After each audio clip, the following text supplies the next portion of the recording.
So, for the pregame show, tonight I want to look at some of the shot composition from one of my noir favorites. I think it's 1965. The English title is A Colt Is My Passport. Colt, of course, being the handgun.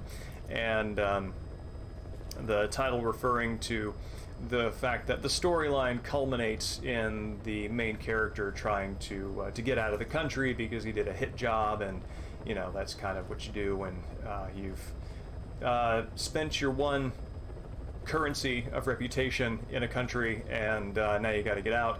And so that's sort of it. He can't get out on his own with a passport, so he's got to find a way of smuggling himself out at one point. But that's not what we're going to look at. What we're going to look at is how the three particular types of shot composition really go a long way towards setting up what is it's a very energetic climax, but also just a really great setting. And the setting creates the mood and kind of narrates where the character is in terms of the stakes that he's playing with for his own life. And yeah, so we're just going to look at some of those shots and kind of see how that builds up to it, because I think it's really cool. So let's see, here we go. All right, so Colt Is My Passport. The three types of shots that we're going to look at that lead into and set a kind of a framework of expectations for what the movie is going to look like and going to feel like all the way up to the climax. And the three categories we're going to look at, one is flatness and occlusion. So basically what that means is any kind of shot composition that takes dimensionality, three-dimensionality, and flattens it, or that presents some sort of just arbitrary intervening layer between the viewer and the action. So that's the first kind, occlusion and flatness. The second type, what did I call the second type? I wrote it down and I forgot the words. Angles and depth. So the other kind is establishing shots where there is unusual framing of depth in an environment, so that that you are seeing layers upon layers. You're seeing a multitude of lives, a multitude of just a ton of information that you can't possibly process, you can't possibly know. So you're in this sort of world of you're in a world of mysteries, and that's kind of the noir feel, right? And the last one is close-ups, which the movie does a surprising lot of. And that includes close-ups of equipment, sort of loving attention to details on weapons, on equipment, and then we're going to kind of look at how the climax sort of pays all that off. So first up, with occlusion and flatness, it starts with flatness right here, the title card, the text. This is Colt Is My Passport. And the two title cards for the credits, I honestly don't even know what this is. It could be flames, it could be oil streaks over some sort of canvas, it could be some sort of water distortion, it could be oil in water. I don't know, but it looks very neat, and it sets up it sets up the fact that there's going to be kind of an aesthetic approach here, even as it is a kind of a noir mystery betrayal story. So here we get some more of the occlusion. You've got this shot here looking from the outside of a building into a couple of guys who are meeting. This actually is not the view of somebody who's about to perform a hit. This is just kind of establishing the shot so you can understand that there's information that you don't have access to. You're barred from it. This is another one. This great. So the action in this scene actually takes place on both the viewer side and the porter side of that gate, and they hand things through it. Joe Shishido is the lead, walks around, and it's just one unbroken shot. And so they take that occlusion and they really lean into it as the thing that's holding the shot and the moment together. This right here is the same thing from a different angle. This is after he is, he's done his job. He's the hitman, and he's done his sort of like second story perch shot. And so you don't have that sort of closeness to him after the work is done. There's still this obstacle in between.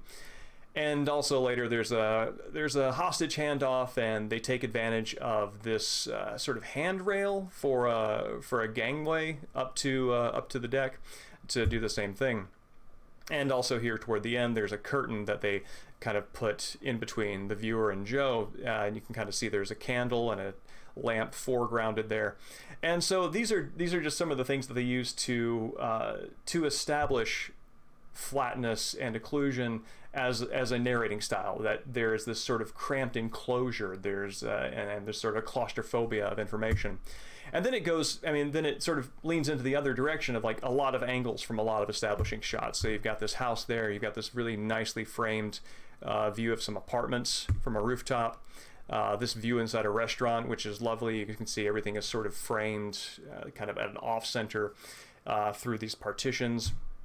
This is one of my favorite setups in the whole thing, because just that one little partition there on the left, and it's not what's the word I'm looking for? It's not paper, it's not wood, it's just this metal grate with somebody's picture hung up on it, and that separates the room out. You can kind of see it here from another angle as well. And yeah, so these things create a sense of depth, create a sense of mystery and sort of second guessing. This is also a lovely shot with the paintings there on the back wall panels, and the kind of stylized aquarium thrown in there. And of course a lot of outdoor things where there's a lot of depth of the city receding into the background. And even when you've got Joe here he's got one of his hero moments as he's bravely going off to face the forces that would take his friends instead of him. And so, but even still, even in this sort of like wide open area, there's a depth created. This actually doesn't relate to the thesis, but I actually really like the composition of this shot, because you've got the up like that, and that's really cool. And then you've got the close-ups, which this is also something they use frequently. This is when they're talking to a bank teller. Instead of taking the camera and lifting it up to the teller's face, they actually drop it down to the speaker that the teller is talking out of, which is just this brilliant idea, because that's the thing you're acoustically sort of interacting with, and that's what gets the visual. They actually cut from the money that the bank teller is handing out down to the box, and you don't see her face, you just see the thing that she speaks through, and that's kind of neat. Other kinds of equipment on the boat, equipment in the car, radio and things like that, you get a real close-up shot on. And of course, as in any movie where there's a hitman who sets up his perch, loving attention to the moment of setup. So you got Joe with his gun in his case, and you get to watch the assembly, and he's counting bullets, and there are these moments where his equipment and his attention to it get very special attention. This is where he's building a time bomb, which has a lot of importance in the final scene. And you can see there he's kind of assembling it. This really lovely shot. This is just amazing. This is at the end of the time bomb construction sequence. And here he is, he's holding it up. This is so clearly stylized, because I cannot imagine, unless he is working with something on the mechanisms on the backside of this dial, cannot possibly imagine what he could be looking at. But yeah, that's beautiful. It conveys the importance of this bomb. It conveys what the stakes are. Oh, weird. AC unit must have kicked on in the other room. It conveys like how important this thing is, and it also conveys his tension. Like, this shot is just so good, narrates so much. And then we get to the climax, which is this, and this has like no precedent anywhere else in the movie. You have a little bit of depth there in the background, but it's just this weird industrial wasteland. And this is where the final showdown occurs. Spoilers for anybody who plans on watching A Colt Is My Passport. Showing you this doesn't actually spoil it, because the actual moment itself is actually really brilliantly executed. But yeah, so this really broad, wide open landscape, all the claustrophobia and all the second guessing that the environment sort of sets you up to feel, all that's gone, and it's just washed away in the pure simplicity of a final showdown.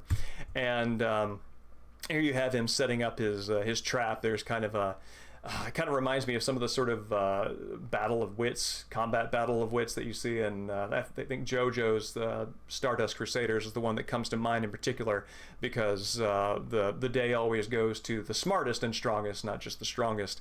And so this is the same kind of battle of wits here. Joe's digging a hole in the ground into which he can fall should a car charge him, which, surprise, it does. And so yeah, and there's a little bit of attention left. It gives you a close-up shot of the weapons his time bomb. And but it's different this time, because even though it gets that close up to them, even though you get that focus shot which conveys the importance, it's now juxtaposed with this vast wasteland. There's this almost hopelessness to it, like a life preserver in an ocean, and so it has that extra meaning, that extra kick. Then the battle ensues. There's a really lovely panning shot. This is just really well framed and constructed. Yeah, actually, you know what? I think I wind up giving away the end of it, so I'm not gonna do that. But yeah, so this is thanks, Iceman Dan, and I remember now the last two slides on this would spoil something that if you are planning to watch it, I don't want to spoil for you. So, but yeah, so there's this nice rolling shot. This is the last thing I'll linger on for this, where he. Oh, okay, cool. I just don't want to spoil the experience for you if that's something you'd intended to do. But yeah, this is so cool. So it's like this running shot where the camera rolls along parallel to him, and they're just these guys running after him, and he uses a shotgun, then just throws it away, and then of course pulls out a sidearm. So it's this sort of like helter skelter, but he's got enough contingency backup plans to sort of handle the chaos of it.